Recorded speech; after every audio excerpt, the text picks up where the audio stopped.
Hello everyone and welcome once again. It's spring here in Melbourne, which means that it's an ideal time of the year to get out and do some things. With that in mind, I've been working on a project. Now, if you've been looking at the Amateurlogic Facebook page, you'll have noticed that I've been working on a pico balloon project. Now, what's a pico balloon, you ask? Well, it's an exciting new area of the amateur radio hobby. Essentially, you take a party balloon, the kind with the silver backing, and you attach a small payload of less than 50 grams.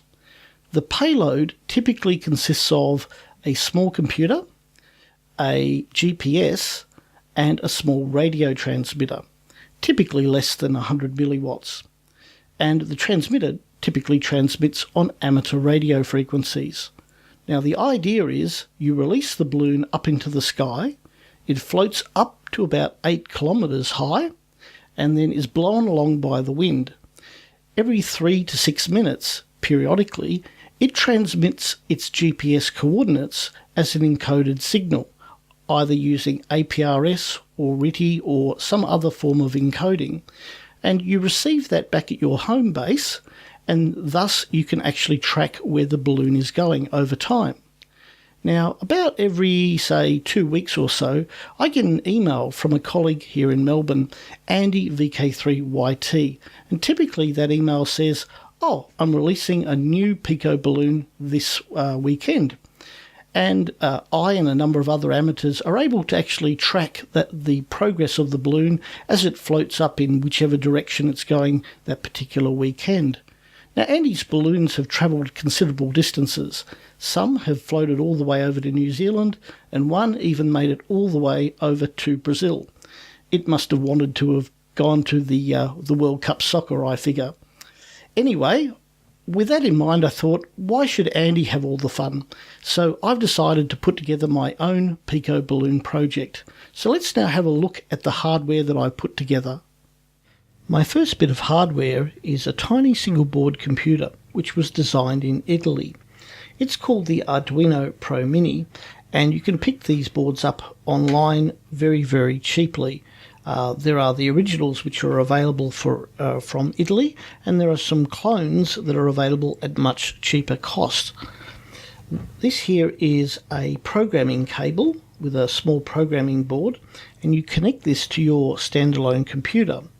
What happens is you use this cable to send a finished program down to your Arduino, then you remove the cable and apply some power, and the Arduino will start to run the program.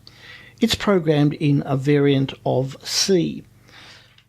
Now, the program which I put together using a couple of different libraries which are available online utilises these two boards. This board here is a small GPS board with a little active antenna on top. It's a Skylab SKM53. When running, it listens out for GPS satellites, and it can work out what its latitude and longitude and height above sea level is. This information is periodically sent along these wires at 9600 bits per second. That information is received by the Arduino, and then the Arduino packages that up with a little bit of text and then utilises this board to send the text as radio teletype. This board here is the AD9850 direct digital synthesizer.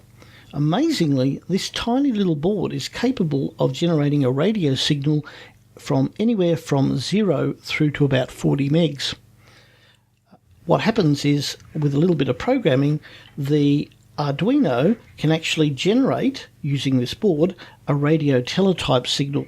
And that's exactly what happens here. The GPS data and some other text is encoded as radio teletype and then periodically transmitted out on 13.600 megahertz in the 22 meter band. So let's hook up some power and we'll give you a little bit of a demo.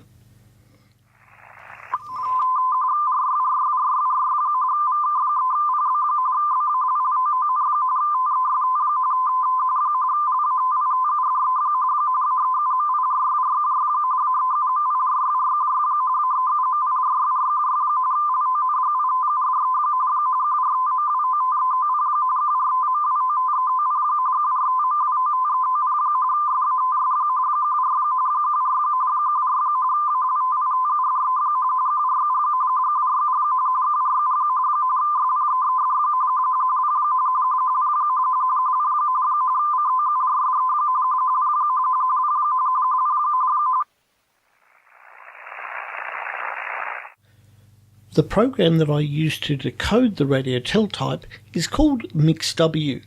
It's shareware and it comes from the Ukraine. It's capable of decoding a wide range of digital modes. To use it, all you've got to do is hook up a cable from the audio output of your radio receiver and then run that to the microphone socket on your sound card.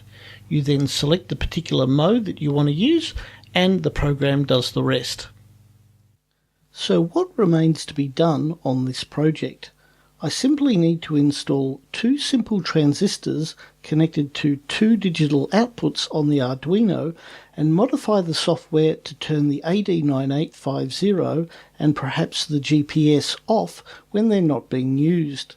This will enable me to conserve power and allow two lithium AAA batteries to last much longer. I've already included a sleep library in the software and I can put the Arduino to sleep for extended periods of time in order to conserve power further. You are probably wondering why I chose to use the frequency 13.600 MHz and what band this is in. If you guess that it's not a ham band, you're quite right. Here in Australia, the ACMA, our government regulator, has set aside a number of frequencies for low power use, and provided you abide by conditions in the rules, you can use these frequencies without any kind of license. For example, I can transmit up to 100 milliwatts in the frequency range 13.553 to 13.567 MHz, although particular care must be shown not to transmit in specified astronomy-related zones. The low-power frequencies are used for a wide range of purposes, including garage door openers, wireless microphones, and auditory assistance transmitters. Amateurs will be shocked to learn that one of the frequency bands specified is 3.5 to 3.7 MHz. Yes, that's right, the 80-metre amateur band. However, the maximum transmitter power permitted is just 30 picowatts.